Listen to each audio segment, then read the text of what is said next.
దేవుని నామానికి మహిమ కలుగునుగాక. అందరికీ నా వందనాలండి. మరొక ఎపిసోడ్లో మీ ముందుకు రావడానికి దేవుడు అనుగ్రహించిన కృపను బట్టి దేవాది దేవునికి నా వందనాలు తెలియచేస్తున్నానండి. చిన్న వాక్యం చదువుకుందాము. పాపం అంటే ఏమిటి? దాని గురించి తెలుసుకుందాము.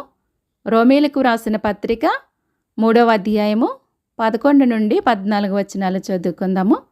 నీతిమంతుడు లేడు, ఒక్కడునూ లేడు, గ్రహించువాడెవడునూ లేడు, దేవుని వెతుకువాడెవడునూ లేడు, అందరిని త్రోవ తప్పి ఏకముగా పనికి మాలిన వారైరి, మేలు చేయువాడెవడునూ లేడు, ఒక్కడైననూ లేడు, వారి గొంతుక తెరచిన సమాధి, తమ నాలుకతో మోసము చేయుదురు, వారి పెదవుల క్రింద సర్ప విషమున్నది, వారి నోటి నిండా శపించుటియు పగయు ఉన్నవి. పౌలు ద్వారా దేవుడు తెలియచేస్తున్నాడు, అసలు పాపం అంటే ఏమిటి, పాపం చేయని వ్యక్తి పాపం అంటే ఏమిటో తెలియచేశాడు. కానీ ఈ లోకములో జన్మించిన వారిలో పాపం చేయని వ్యక్తి ఎవరైనా ఉన్నారా అంటే ఒక్కరు కూడా లేరు. నీతిమంతుడు లేడు, ఒక్కడునూ లేడు అని దేవుడు తెలియచేస్తున్నాడు. మనము చేసే పనిలో నీతి లేకపోవడమే దేవుని దగ్గర అనీతిమంతులుగా తీర్చబడ్డాము.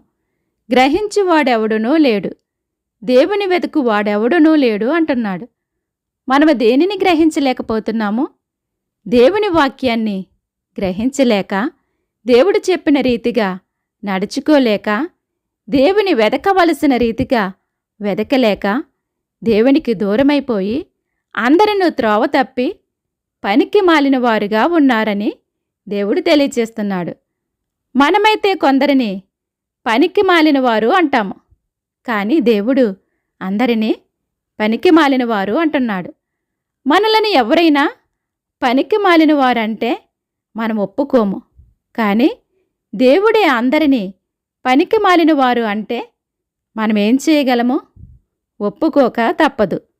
ఈ లోకానుసారముగా ఎంతో విలువైన వారిగాను, ధనవంతులుగాను, పేరు ప్రఖ్యాతలు పొందిన వారిగాను జీవించవచ్చు, కానీ ఆ జీవితము ఈ లోకములోనే ఉపయోగపడుతుంది, దేవుని దగ్గర ఏమాత్రము ఉపయోగపడదు. మన జీవితము దేవుని దగ్గర విలువైనదిగా ఉండాలంటే నీతి కలిగి జీవించాలి.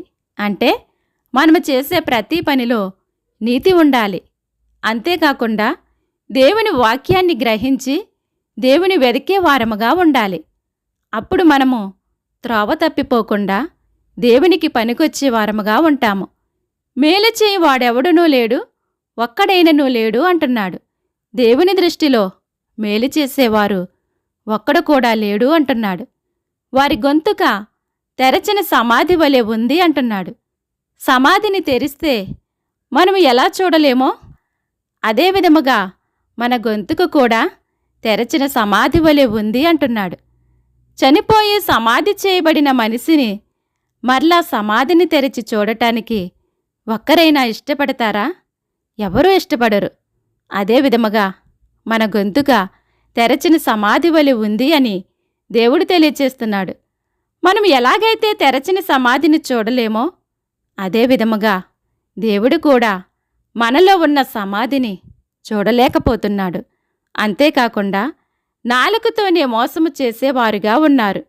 పెదవుల క్రింద సర్పవిషమున్నది, వారి నోటి నిండా శపించుటియు పగయు ఉన్నవని దేవుడు తెలియచేస్తున్నాడు. నాలుకతో అనేకమైన అబద్ధాలు చెప్పి అనేకులను మోసము చేసేవారముగా ఉన్నాము. సర్పవిషము వలన ఏ విధముగా ప్రాణాలు పోతాయో అదే విధముగా మానవుని పెదవుల నుండి వచ్చే మాటల వలన సర్పవిషమంత ప్రమాదము అనేకులకు కలుగుతుంది. ఆ విధముగా మనము జీవించినప్పుడు మనమందరము కూడా పాపములోనే జీవించేవారముగా ఉంటున్నామని దేవుడు తెలియచేస్తున్నాడు. ఆ విధముగా కాకుండా దేవుడు చెప్పిన మాట ప్రకారముగా ప్రతి ఒక్కరూ నడుచుకొని దేవుని ఆజ్ఞలను అనుసరించి దేవుని చిత్త ప్రకారం ఏమిటో మనము తెలుసుకొని ఆ విధముగా జీవించినప్పుడు ఆ పాపము నుండి మనకు విడుదల కలిగించే దేవుడుగా ఉన్నాడు. కాబట్టి ప్రతి ఒక్కరూ ఆ విధముగా నడుచుకొని జీవించే వారముగా ఉండాలని దేవుడు తెలియచేస్తున్నాడు. యాకోబు రాసిన పత్రిక 4వ అధ్యాయము 17వ వచనం చదువుకుందాము. కాబట్టి మేలైనది చేయనెరిగియు అలాగు చేయని వానికి పాపము కలుగును. యాకోబు ద్వారా దేవుడు తెలియచేస్తున్నాడు, మేలైనది చేయాలని ఎరిగి కూడా అలాగు చేయని వానికి పాపము కలుగును అంటున్నాడు. ఒకరికి మేలు చేయకపోవడమే పాపము. ఒక వ్యక్తి చెడిపోతుంటే, నాశనం అయిపోతుంటే చూస్తూ ఊరుకోవడమే పాపము. ఆ పాపమును ఎదిరించే శక్తి ప్రతి ఒక్కరికి ఉండాలి. దేవుడు ఏ విధముగా జీవించాడో, మనకి ఏ విధముగా తెలియచేశాడో దానిని అనుసరించి ప్రతి ఒక్కరిని మేలైన మార్గములో నడిపించే వారముగా ఎవరైతే ఉంటారో వారు మాత్రమే దేవుని దృష్టిలో విలువైన వారుగా ఉంటారు. ఆ విధముగా ప్రతి ఒక్కరు జీవించాలని దేవుడు తెలియజేస్తున్నాడు. యాకోబు రాసిన పత్రిక 1వ అధ్యాయము 15వ వచనం చదువుకుందాము. దురాశ గర్భము ధరించి పాపమును కనగా పాపము పరిపక్వమై మరణమును కనును. ఒక మనిషికి ఆశ ఉండాలి కానీ దురాశ ఉండకూడదు. దురాశ మనిషిని ఎక్కడి వరకు తీసుకెళ్తుంది? పాపములోనికి తీసుకెళ్ళి ఆ పాపము నుండి మరణములోనికి తీసుకెళ్తుంది. అంటే నిత్యాగ్నిలోనికి నడిపిస్తుంది. కాబట్టి మనిషికి ఏమి ఉండకూడదు? దురాశ ఉండకూడదు. దురాశ ఒక పాపము. ఆ పాపమును విడిచిపెట్టి జీవించినప్పుడు మాత్రమే ఆ పరలోకము చేరుకుంటాము. యోహాను రాసిన మొదటి పత్రిక 3వ అధ్యాయము 4వ వచనం చదువుకుందాము. పాపము చేయు ప్రతి వాడును ఆజ్ఞను అతిక్రమించును, ఆజ్ఞాతిక్రమమే పాపము. యోహాను ద్వారా దేవుడు తెలియచేస్తున్నాడు, ఆజ్ఞను అతిక్రమించటమే పాపము. అంటే దేవుడు చెప్పిన పని చేయకపోవడమే పాపము. ఈ విధముగా మనిషిలో అనేకమైన పాపాలు ఉన్నాయి. అందును బట్టి దేవుడు నీతిమంతుడు లేడు, ఒక్కడునూ లేడు అంటున్నాడు. దేవుని దృష్టిలో నీతిమంతులుగా ఉండాలంటే ఈ పాపాలన్నీ విడిచిపెట్టి జీవించినప్పుడు దేవుడు నీతిమంతులుగా తీర్చే దేవుడుగా ఉన్నాడు. ఇప్పుడు చెప్పండి, పాపం అంటే ఏమిటి? నీతి కలిగి జీవించకపోవడమే పాపము. దేవుని వాక్యాన్ని గ్రహించకపోవడమే పాపము. దేవుని పూర్ణ హృదయముతో వెదకకపోవడమే పాపము. మేలు చేయడము మన వలన అయినప్పుడు ఆ మేలు చేయకపోవడమే పాపము. మన హృదయములో అనేకమైన వాటిని పెట్టుకోవడమే పాపము. నాలుకతో మాట్లాడే మాట సరిగా లేకపోవడమే పాపము.